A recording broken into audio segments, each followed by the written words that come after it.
So I've got a new idea for a segment here this week, and I'm calling it, just because we love corporate buzzwords around here and we just love them. I'm going to call this Drinking from the Firehose. This is rapid fire headlines coming at you quick. So, all right, let's see how this goes.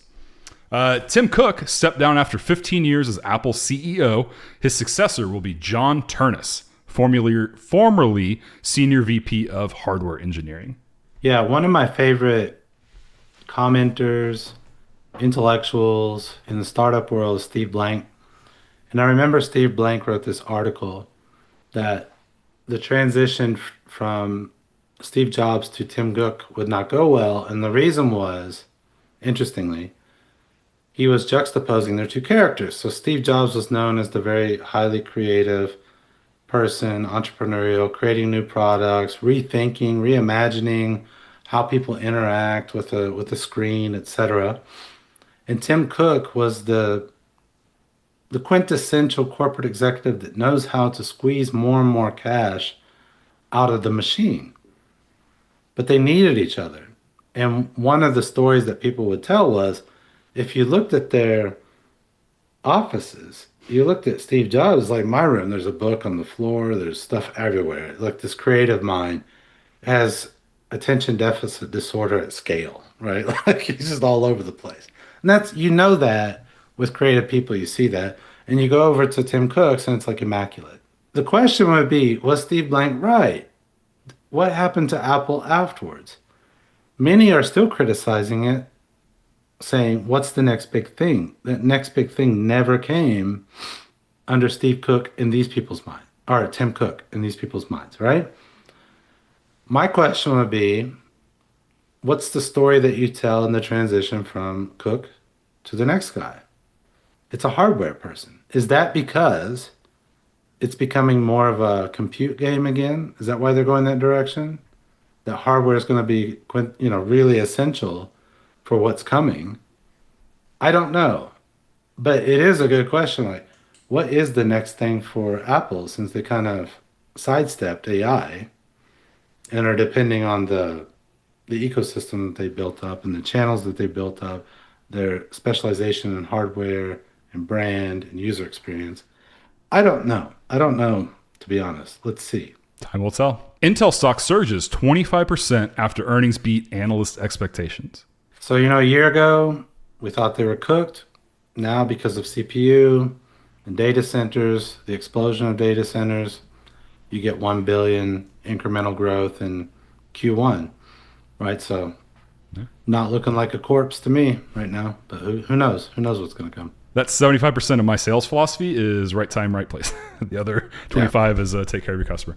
Meta to cut 10% of its workforce to offset the other investments we're making, according to their press release. Yeah, I think quick take on this is just trading headcount for compute.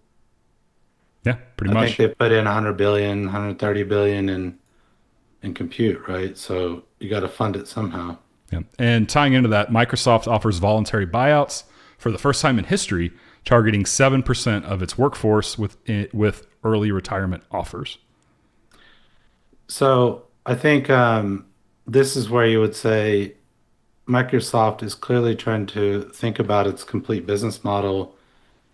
What should it do with AI, the rise of AI, the rise of competition like Anthropic, perhaps Google, that partnership?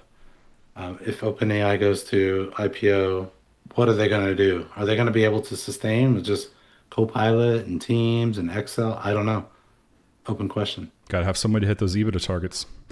OpenAI launches GPT 5.5, touting strong gains in agentic coding, computer use, knowledge work, and early scientific research. I think one of the things to look here is, I think they're looking for more efficiency gains, right, across the board, because their compute is just expensive per query, right? So I think you're going to start seeing shareholders bearing down and the board of directors bearing down to make sure that they're becoming more efficient and more, getting close to cash positive, because their competition is. They also released, I think we have a couple of these, they also released Images 2.0, the first image model with thinking capabilities with improved detailed instruction following, placing and relating of objects, and rendering of dense text. Not much to say there. I'd be interesting to see how we can use that in gaming, for example, Yeah. and building apps. Marketing for the show. OpenAI's Dev AI tool, Codex, can now use all of the apps on your computer by seeing, clicking, and typing with its own cursor. All three updated models from OpenAI are available now. Codex is only available on Mac OS, I believe. Yeah, I think this is competition with Claude because Claude works out of the terminal and can do really everything from there on your desktop. And that's probably that move is to compete more directly with them. Interesting one here. Volkswagen to equip Chinese cars with AI agents by enabling highly intuitive, human-like interaction between vehicle and customer while ensuring robust personal data protection. Well, I don't know how well that works in China, where the data is sovereign to to the country, right? I mean, the other thing I would say here is Volkswagen has basically lost the race there in China against BYD and the rest on the EV side, and they have a structural disadvantage. Those companies are vertically integrated.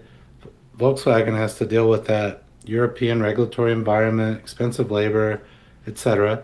So they're trying to move more and more stuff to China. So in China for China, basically, it's called local for local usually. And I don't know if having an AI agent in a car is enough to overcome that structural disadvantage that you have. And besides, it's not like the Chinese versions don't already have a supreme digital experience. That's where they come from. Yeah. It's hard when a company calls out how robust their security is to not question why they have to say that. Okay. Yeah. Microsoft is to spend $18 billion on AI infrastructure in Australia, partnering with Canberra to benefit cybersecurity, workforce upskilling, and artificial intelligence development. Yeah, I think probably hedging, right? That not every data center is in China and the US, so it's a little bit of this decoupling. Have another alternative in the Anglosphere, Yeah. and they have a lot of space there, like in the Gulf Coast. Right? I think that's true. Anthropic and Amazon expand collaboration for up to 5 gigawatts of new compute in a deal that totals more than $75 billion, running alongside deals with Google and Broadcom. Yeah, again, I think this is hedging a little bit, right? So you want to get your silicon maybe from Amazon, get more compute using their cloud, right? Get access to customers through the cloud, etc. So some customers use Amazon Cloud, some Google Cloud, so some Microsoft Azure. So you want to make sure that you're available on all those services to penetrate enterprise. And then just having another source, right? Besides NVIDIA. So you don't really want to be sole sourcing anyone, right? You want to have dual source, triple source as much as you can to hedge and keep your costs down.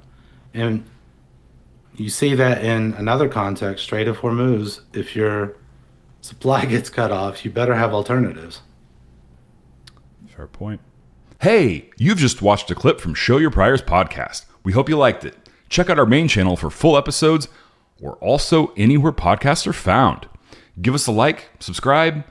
Doesn't cost you anything, but helps us out a ton. We'll see you back next week.